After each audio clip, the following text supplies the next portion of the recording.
បងប្អូនចូលរួមគិតហេតុផលជាមួយខ្ញុំបន្តិចមើលបងប្អូនស្រួលគិតទេបងប្អូនកំពុងតែមានរាងដូចធុងសាំងអញ្ចឹងលើសគីឡូ10 20គីឡូជាដើម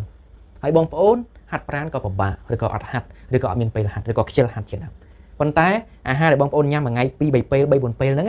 ញ៉ាំរបស់ដែលហ្នឹងគឺស្ករដែលនាំធាត់នាំជំងឺហ្នឹងអាស្ករដែលនាំឲ្យយើងលើសគីឡូហ្នឹងក្នុងបាយក្នុងម្ហូបក្នុងទឹកត្រីបុកក្នុងអីក៏ដោយស្ករអស់ហ្នឹងឯងដែលនាំឲ្យបងប្អូនហ្នឹងធាត់លើសគីឡូឬក៏កើតជាជំងឺប្រសិនបើរាងកាយបងប្អូននេះអសកម្មជាដើមអញ្ចឹងបងប្អូនញ៉ាំអាហារអស់ហ្នឹងមួយថ្ងៃ3 4ពេលទាំងដែលរាងកាយបងប្អូននេះកំពុងតែធុងសាំងស្រាប់មានឱកាសស្រកទេគិតជាមួយគ្នាបន្តិចមើលធ្វើសកម្មភាពដែលញ៉ាំដែលមានឱកាសស្រកមានឱកាសបានសុខភាពល្អដែរ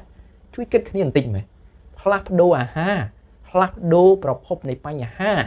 ទើបមានលទ្ធផលល្អប្រសើរជាងមុនមែនទេអញ្ចឹងបងប្អូនគួរតែពិចារណាអំពីកាហ្វេខ្ញីខ្មៅតែខ្ញីខ្មៅទឹកដោះគោខ្ញីខ្មៅហើយនឹងចម្រាញ់ខ្ញីខ្មៅសុទ្ធដោយសារតែស្ករនៅក្នុងរបស់ទាំងអស់នោះគឺជាស្ករសុវត្ថិភាពដែលវាមានម៉ូលេគុលទូចល្អិតពុំចាំបាច់ពឹងទៅលើអរម៉ូនអាំងស៊ូលីនដើម្បីចាប់ទេហើយវាមានសារធាតុល្អៗជាច្រើនទៀតដើម្បីដុតកម្ទេចខ្លាញ់ក្នុងរាងកាយរបស់យើងអញ្ចឹងបងប្អូនគួរតែពិចារណា